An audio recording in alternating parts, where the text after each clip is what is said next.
मध्य प्रदेश के नेता प्रतिपक्ष कमलनाथ ने परिसीमन आरक्षण और रोटेशन पर उठाए सवाल। कोर्ट में जब आयोग का अधिवक्ता नहीं था मौजूद तो सरकार क्यों बैठी रही चुप।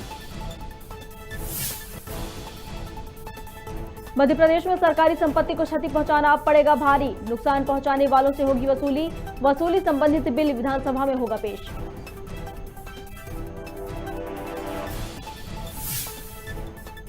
अपनी ही सरकार से नाराज नजर आए सिरोंज विधायक उमाकांत शर्मा ने अधिकारियों पर लगाए भ्रष्टाचार के आरोप। विधानसभा अध्यक्ष ने दिए जांच के आदेश।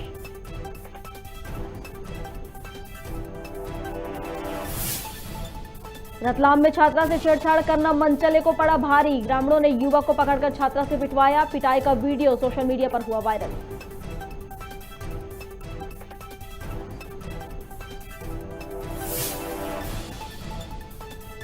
और बेहद खतरनाक हुआ कोरोना का नया वेरिएंट ओमिक्रॉन। एचओडब्ल्यू ने कहा कम्युनिटी ट्रांसमिशन से 3 दिन में दोगुने हो रहे केस। मास्क और सैनिटाइजेशन बेहद जरूरी।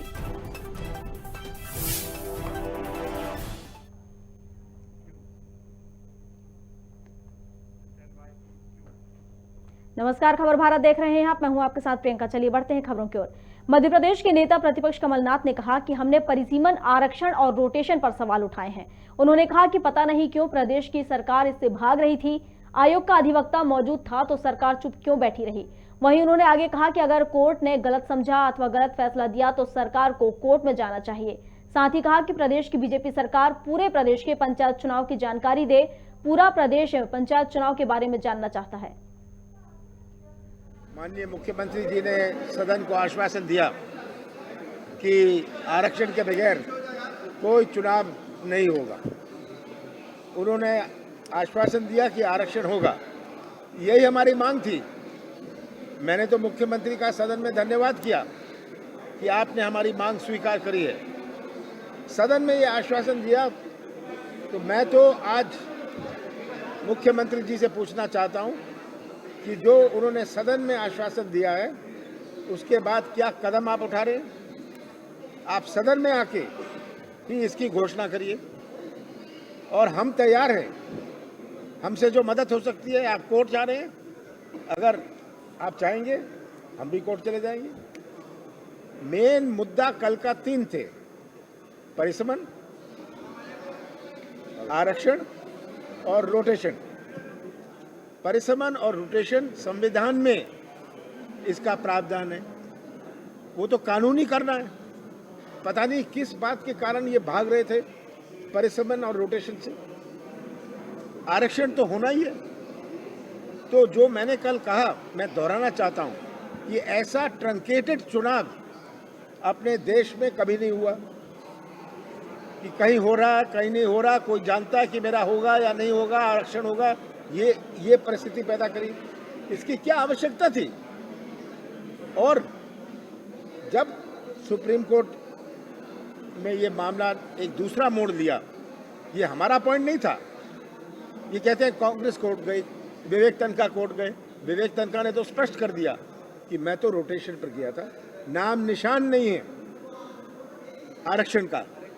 पर मामला जब सुप्रीम कोर्ट में बहस के समय जब सरकारी अधिवक्ता मौजूद था, आयोग का अधिवक्ता मौजूद था, ये चुप बैठे रहे, शांत बैठे रहे कि उनको ऐसे इंस्ट्रक्शंस थी। और अब जब ऐसा हो गया, आप दूसरे दिन जाते थे। दूसरे दिन जाना था ऑर्डर रिकॉल का प्रावधान होता है। अगर कोर्ट ने कुछ गलत समझा है या कोई गलत मोड़ ले लिया, कोर्ट में आप दूसरे दिन जा सकते हैं। आप चुनाव की प्रक्रिया शुरू कर रहे हैं। चुनाव की प्रक्रिया अभी चल रही है और ये चलती हुई प्रक्रिया में वो जानते नहीं कि चुनाव होगा नहीं होगा। जहाँ नहीं हो रहा वो जानते नहीं आरक्षण होगा या नहीं होगा। मध्य प्रदेश के गृह मंत्री डॉक्टर नरोत्तम मिश्रा ने प्रेस कॉन्फ्रेंस की, जिसमें मिश्रा ने बताया कि जबलपुर में फ्लिपकार्ट कंपनी को चाकू और इस तरह के घातक सामान हटाने के निर्देश देने को कहा है। साथ ही कहा कि अमेजन और फ्लिपकार्ट से घातक चीजों को स्क्रीन से नहीं हटाने पर कार्रवाई की जाएगी।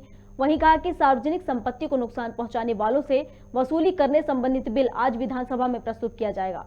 इसके साथ ही ओबीसी आरक्षण पर मुख्यमंत्री ने बयान दिया है और कहा है कि कुछ भी कहने से बचते नजर आए वहां पर। ये फ्लिपकार्ट कंपनी है, या अमेजन कंपनी है जो ई कॉमर्स का प्लेटफॉर्म है। हमने जबलपुर में तो वर्तमान में जो फ्लिपकार्ट कंपनी है उसको ये चाकू और इस तरह के आपत्तिजनक सामान अपने स्क्रीन से हटाने के आदेश कर दिए। लिखित में आदेश उनको भेज भी दिया है। संभवतः उनने हटा दिया होगा, नहीं हटाएंगे तो हटवा देंगे। और संपूर्ण प्रदेश में अब मैं इस तरह की घातक चीजें, चाहे वो नशे से जुड़ी हुई हो, चाहे हथियार से जुड़ी हुई हो, अमेजन कंपनी हो या फ्लिपकार्ट कंपनी हो, इन सबको मैं आग्रह कर रहा हूं कि ये अपने अपने स्क्रीन से हटा दें, अन्यथा फिर हम अगली दिशा के बारे में सोचेंगे। के बारे में तो स्पष्ट कल मुख्यमंत्री जी ने बड़े स्पष्ट शब्दों में कह दिया कि बिना ओबीसी के हम चुनाव में नहीं जाएंगे। तो स्थिति एकदम साफ हाउस में हो गई, फ्लोर पे आ गई, ये सारी की सारी बातें हैं। तो इसलिए अब कोई संशय उसमें रह नहीं जाता है। हमारी सरकार कटिबद्ध है और वचनबद्ध है कि जो लोग शासकीय संपत्ति को, सार्वजनिक संपत्ति को अथवा व्यक्तिगत संपत्तियों को नुकसान पहुंचाते हैं, दंगे के माध्यम से, प्रदर्शन के माध्यम से, उन लोगों पर जो पत्थर फेंकते हैं, उन लोगों पर हम सख्त कार्रवाई करेंगे। मैं कई बार कह चुका हूं कि जिस घर से पत्थर आएंगे उस घर के ही पत्थर निकाले जाएंगे।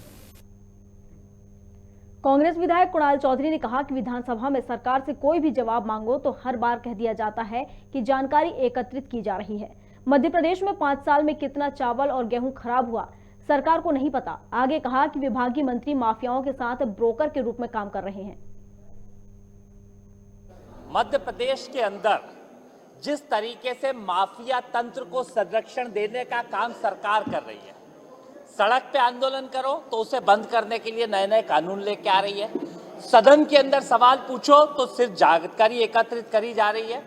आज मेरा एक सवाल था कि किस प्रकार से जो मिलर्स हैं, जिन्होंने अमानक चावल, जो अमानक नहीं जहरीले चावल, जो एक केंद्रीय दल ने दिया था कि ये जहरीले चावल है जो जानवरों के खाने के योग्य भी नहीं है, उन चावलों के मिलर्स के ऊपर क्या क्या कार्रवाई हुई, किसके ऊपर अभी तक एफआईआर हुई और नहीं हुई तो क्यों नहीं हुई?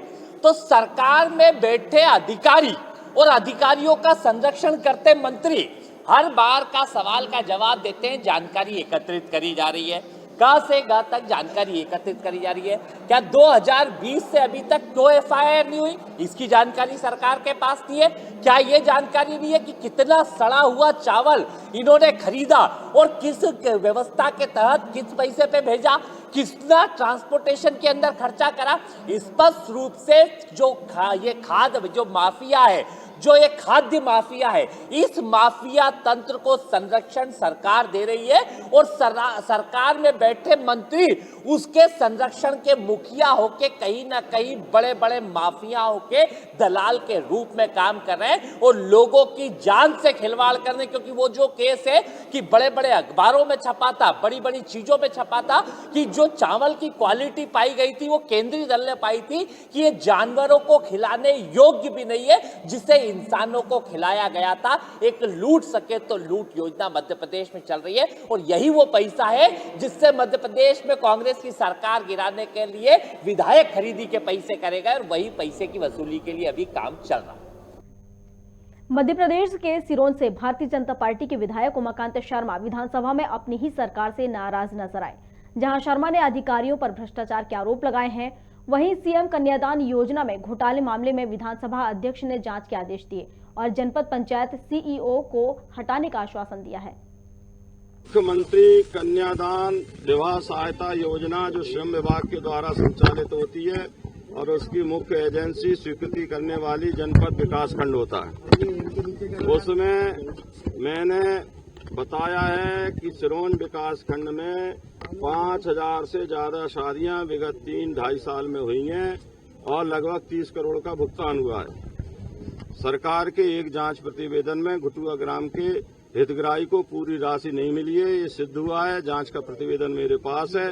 उसके बावजूद 10 माह हो गए, उसे भुगतान नहीं हुआ है और न ही अधिकारी कर्मचारियों को दंडित किया गया। आज माननीय मंत्री महोदय ने आश्वासन दिया है कि हम इस पूरे प्रकरण की प्रदेश स्तर की टीम बनाकर जांच कराएंगे और जांच कराकर संबंधित अधिकारी कर्मचारी यदि दोषी पाए गए तो कार्रवाई करें।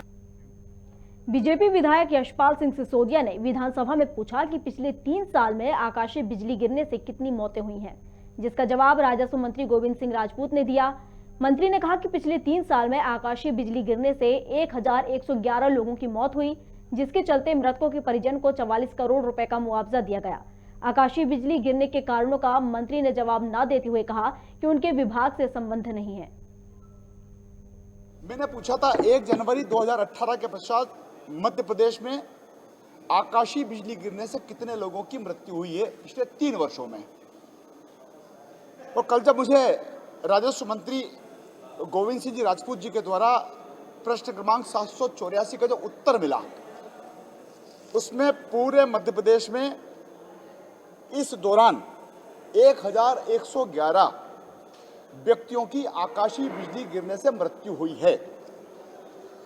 इसमें सर्वाधिक मौतें सिंगरौली में हुई है 77, सीधी में दूसरे नंबर पर 71, सतना में तीसरे नंबर पर 65 और सबसे कम मृत्यु हुई है होशंगाबाद जिले में 2 और हरदा जिले में 3। 1111 मृतकों के आश्रितों को 44 लाख रुपए का भुगतान किया जा चुका है। चलिए अगली खबर की ओर बढ़ते हैं। मध्य प्रदेश में ई उपार्जन केंद्रों पर सरकारी खरीदी को लगभग 3 सप्ताह बीत चुके हैं। ग्वालियर में खरीद केंद्रों पर अधिक खरीदी की चिंता प्रशासन को भी सताने लगी है, जिसे लेकर कलेक्टर कौशलेंद्र विक्रम सिंह ने रात 9 बजे विभागीय अधिकारियों की आपातकालीन बैठक ली और कड़े नियम बना दिए, जिसका पालन करने में किसान असमर्थ हो रहे हैं, जिसके विरोध में डबरा के किसानों ने एसडीएम को ज्ञापन देकर किसानों की फसल पुराने नियमों पर तौलने का अनुरोध किया है। मामला ये है कि सोसाइटियों की तौल बंद कर दी गई है और एसडीएम साहब का ये है कि ज़्यादा माल तुलने के कारण ये तौल बंद कर दी गई है। लेकिन आज भी हर सोसाइटी पे आप जाके देखो कितने किसान परेशान हैं। जिन लोगों के मैसेज आ चुके हैं वो लोग भी सोसाइटियों पे डले हुए हैं 4-4 दिन से, और आज आके प्रशासन ने मना कर दी कि तौल नहीं होगी। हम ये नहीं कह रहे तौल हो या नहीं हो, लेकिन प्रॉपर जो किसान हैं, जो लोग वहाँ 4 दिन से परेशान हैं, तो उनकी तौल तो होना चाहिए ना। क्या कारण बता रहे हैं तौल बंद करने का? कारण ये बता रहे हैं कि व्यापारियों की तौल हो रही, तो व्यापारियों की तौल हो रही, लेकिन जो किसान है वो तो प्रशासन जाके देखे व्यापारियों की हो रही कि किसानों की हो रही। ये सब इनमें से कौन सा व्यापारी दिख रहा है आपको?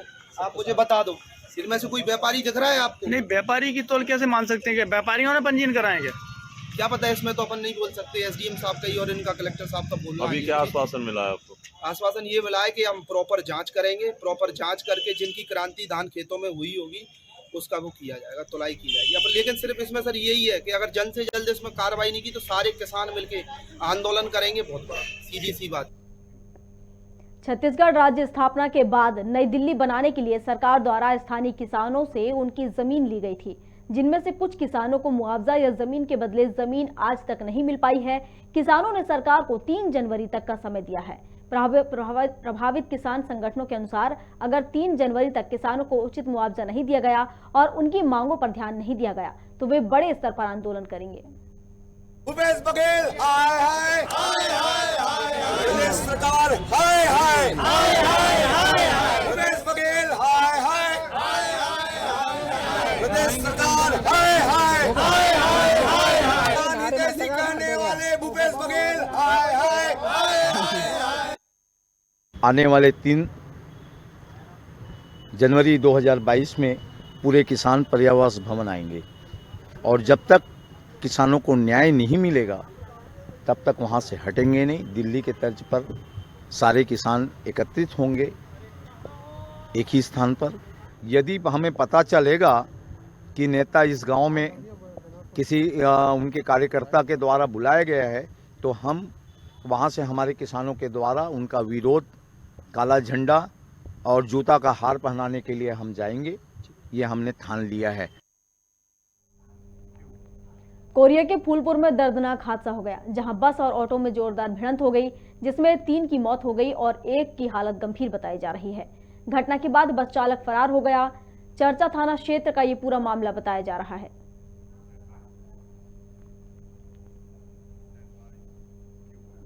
रेहटी पुलिस ने गांजा मामले में फरार चल रहे 3 में से 2 आरोपियों को पकड़ने में सफलता हासिल की है। रेहटी पुलिस ने 9 सितंबर को सोयत गांव से 130 किलो गांजे के साथ 2 आरोपियों को गिरफ्तार किया है। इस मामले में 3 आरोपी फरार चल रहे थे। पुलिस ने इन आरोपियों में से 2 आरोपियों को गिरफ्तार कर लिया है।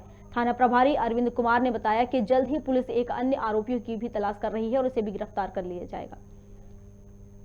130 किलो गांजा जब्त किया गया था। उस समय 2 आरोपियों की गिरफ्तार किया था, बाकी 3 आरोपी मौके से फरार हो गए थे, जिसमें लगातार ये तलाश पतासाई जारी थी। जो मुखबिर सूचना के आधार पर 12/21 को आमाजिरी के पास से 2 आरोपियों की और गिरफ्तारी की गई है। इन आरोपियों के विरुद्ध जो है माननीय पुलिस अधीक्षक महोदय द्वारा इनाम भी घोषणा की गई थी और बराबर वरिष्ठ अधिकारियों के मार्गदर्शन और निर्देश पर कार्रवाई करते हुए कल जो है 2 आरोपी की गिरफ्तारी की गई है। रतलाम जिले के जावरा के सोहनगढ़ गांव में एक युवक को छात्रा से छेड़छाड़ी करना महंगा पड़ गया। स्कूल छात्राओं से छेड़छाड़ करने वाले मनचले की जमकर पिटाई की गई, जिसका वीडियो अब सोशल मीडिया पर जमकर वायरल हो रहा है। वीडियो में छेड़खानी करने वाले युवक को ग्रामीण छात्रा से पिटवाते नजर आ रहे हैं। छात्रा ने ग्रामीणों को अपनी आप बीती सुनाई, जिसके बाद ग्रामीणों ने पीड़ित छात्रा के हाथों से युवक की पिटाई करवाई।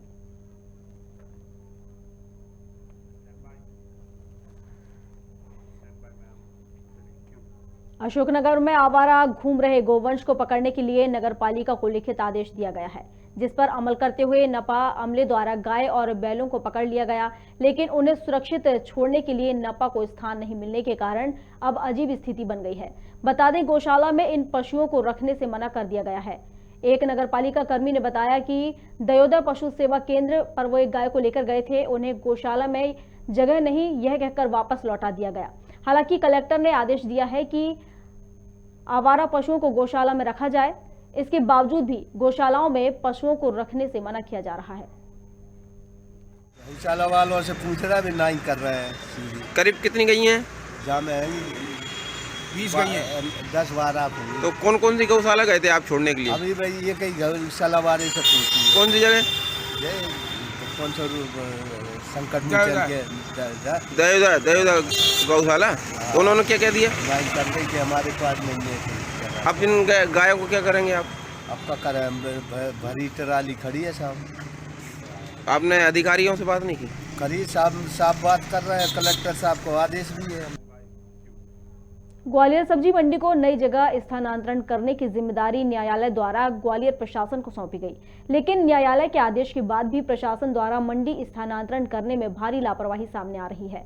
सब्जी व्यापार संघ अध्यक्ष रामजीत सिंह राजपूत ने बताया कि नई सब्जी मंडी में सभी व्यापारी काम करने के लिए तैयार हैं, लेकिन अवैध रूप से पुरानी मंडी में कब्जा जमाए हुए व्यापारियों को प्रशासन अभी तक नहीं हटा पाया है, जिसके चलते लगातार व्यापारियों को नुकसान हो रहा है।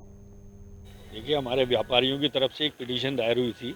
हमारे सब्जी मंडी व्यापारी अध्यक्ष रामजीत सिंह के नाम से एक पिटीशन लगी थी, जिसका डिसीजन 15/11 में जो हुआ है, उसमें न्यायालय का, उच्च न्यायालय का, माननीय उच्च न्यायालय का निर्देश है कि वो 15/11 के बाद नवीन प्रांगण के अंदर ही आपको सब कार्रवाई करनी होगी। सारी एक्टिविटीज़ व्यापार से संबंधित नवीन प्रांगण में ही होगी।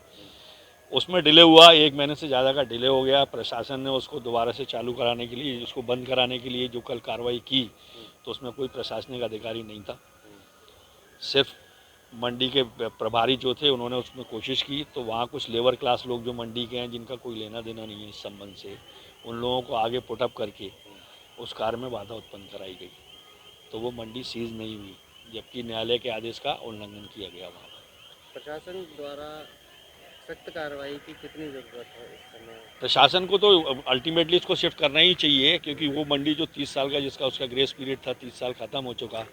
नवीन प्रांगण के अंदर हम लोगों को यहाँ उन्होंने 327 प्लॉट्स दिए हैं, जिसमें 150 के आसपास दुकानें बन चुकी हैं। हम लोगों का इन्वेस्टमेंट हो चुका है, किसी का बैंक फाइनेंस है, किसी का वैसे फाइनेंस है। प्रशासन का 15 करोड़ रुपया लग चुका है, उसके बावजूद प्रशासन क्यों लूज है, ये बात समझ में नहीं आती। स्थिति ये है कि कल प्रशासन के अधिकारी आए थे, ये लोग मंडी के कर्मचारी वहाँ बैरिकेड लगाने के लिए गए थे, तो उनको वहाँ उन्होंने भीड़ इकट्ठी करके और उन्होंने रोक दिया गया। तो इनके पास पुलिस की व्यवस्था नहीं थी, क्या नहीं था, ये तो यही जाने ये क्यों नहीं करना चाह रहे। लेकिन आदेश होने के बाद में, न्यायालय का आदेश होने के बाद में, और न्यायालय का पालन नहीं किया गया। न्यायालय के आदेश में स्पष्ट रूप से क्या लिखा गया? इसमें लिखा गया है कि मंडी नई को चालू करा जाए, मतलब पूरे वहाँ से नई में शिफ्ट किया जाए। श्री प्रयास एजुकेशन सोसाइटी द्वारा आयोजित 3 दिवसीय जनता पुलिस कबड्डी प्रतियोगिता के दूसरे दिन महादेव घाट और छत्तीसगढ़ कॉलेज के बीच खेला गया। मैच में महादेव घाट ने 38 और छत्तीसगढ़ कॉलेज ने 28 अंक अर्जित किए। इस मुकाबले में महादेव घाट ने मैच को 10 अंकों से अपने नाम कर अगले दौर में प्रवेश किया। वहीं इसके बाद अगला मैच ब्लैक पैंथर और अयोध्या नगर के बीच खेला गया, जिसमें ब्लैक पैंथर को वॉकओवर दिया गया। तीसरा मैच प्रगति क्लब और संतोषी नगर के बीच खेला गया, जिसमें प्रगति क्लब विजय हुई। चौथे मैच में दरवा की टीम ने जीत हासिल की। कुछ चमत्कार करके चलिए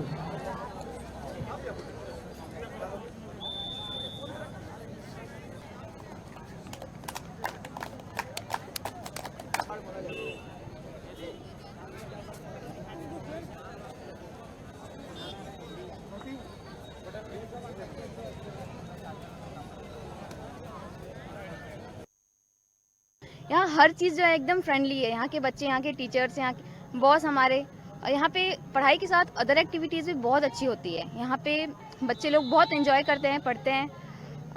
संस्कार में भी देखेंगे तो आप लोग को अलग ही यहाँ देखने को मिलेगा। यहाँ पे बाकी बच्चे और श्री प्रयास के बच्चों में बहुत डिफरेंस है। यहाँ पे सभी बच्चों को निःशुल्क शिक्षा के साथ साथ यहाँ पे अदर एक्टिविटीज़ जैसे कि कंप्यूटर हो गया, स्पोकन इंग्लिश हो गया, खेलकूद, डांस, गाना, यहाँ पे हर एक चीज़ कराया जाता है। जनता पुलिस कबड्डी यहाँ पे प्रतियोगिता हो रही है।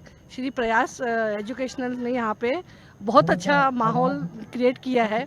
यहाँ बहुत सारे बाहर से भी बच्चे लोग कबड्डी के मैच के लिए आए हुए हैं और बहुत मतलब मनोबल बढ़ाने वाला माहौल यहाँ पे है। अभी कबड्डी प्रतियोगिता की जा रही है, बहुत ही बेहतरीन है। इससे बच्चे बहुत ही ज़्यादा मोटिवेट हो रहे हैं और प्रयास के द्वारा जो टीचर्स और जो स्टूडेंट जो कोऑपरेट करते एक दूसरे को, ये बहुत ही अच्छा लगा मुझे देखकर। भारत पाकिस्तान के 1971 युद्ध के 50 साल पूरे होने पर इसे विजय दिवस की स्वर्ण जयंती के रूप में मनाया जा रहा है। इसी क्रम में निजी चिकित्सालय में अपनी सेवाएं देने वाले पूर्व सैनिक कैप्टन डॉक्टर CV मिश्रा का सम्मान DCB बैंक के प्रबंधक मनोज अग्रवाल द्वारा किया गया। डॉक्टर मिश्रा ने 1971 में राजपूत रेजिमेंट में अपनी सेवाएं देते हुए इस विजयी युद्ध में अपनी महत्वपूर्ण भूमिका निभाई थी। बता दें कि वर्तमान में डॉक्टर मिश्रा विगत 31 वर्षों से सेवाएं प्रदान कर रहे हैं। होता तो उसमें यही खुशियां मिलती है कि चलो कुछ तो किया है।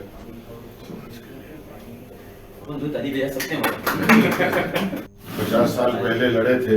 पुष्पराजगढ़ के बसनिहा थाना राजेंद्र ग्राम में मधुमक्खियों के हमले से 70 वर्षीय महिला की मौत हो गई, जिससे पूरे इलाके में अफरा तफरी मच गई। महिला शौच के लिए बाहर गई थी, जहां मधुमक्खियों के झुंड ने महिला पर हमला कर दिया, जिससे मौके पर ही महिला की मौत हो गई। तो वहीं दूसरी ओर परिजनों की सूचना के बाद भी एम्बुलेंस और शव वाहन मौके पर नहीं पहुंचा।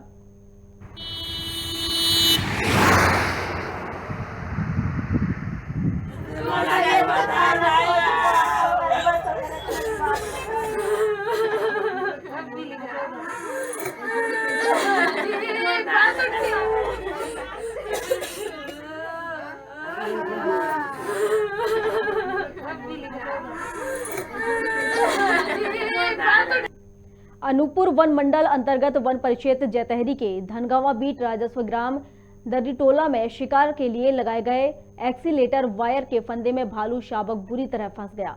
सूचना मिलने पर वन मंडल अधिकारी डॉक्टर S अंसारी के निर्देशन पर बांधवगढ़ टाइगर रिजर्व का रेस्क्यू दल घटनास्थल पहुंचा, जहां शव का रेस्क्यू कर प्रारंभिक उपचार के बाद उसे जंगल में छोड़ा गया। वहीं आपराधिक घटना होने पर संभाग मुख्यालय शहडोल डॉग स्क्वाड टीम भी घटनास्थल पर पहुंची और आरोपियों के घर से शिकार की सामग्री जब्त की।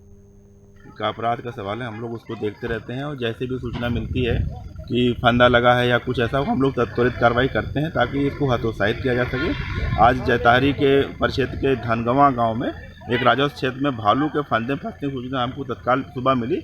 हमने तत्काल डॉग स्क्वाड शहडोल विजिट का डॉग स्क्वाड बुलाया और बांधवगढ़ की रेस्क्यू टीम बुलाई और जब यहाँ आके देखा तो उसको क्लच वायर से फंदा लगा के फंसाया गया था। उसको गर्दन में फंदा था, पैर में फंदा था, तो एनिमल काफ़ी कष्ट में था, बहुत ज़्यादा पीड़ा में था।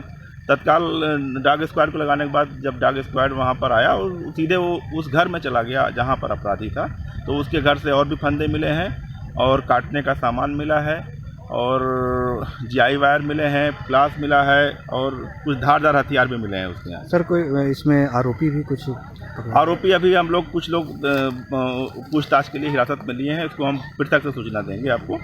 और उसको अब एनिमल को रेस्क्यू कर लिया। अब इनको जो इनका प्राकृतिक रहवास है, संभवतः एक नर शावक है, ये नर शावक है भालू का, तो इसके वहीं इसके रहवास के पास इसको छोड़ेंगे।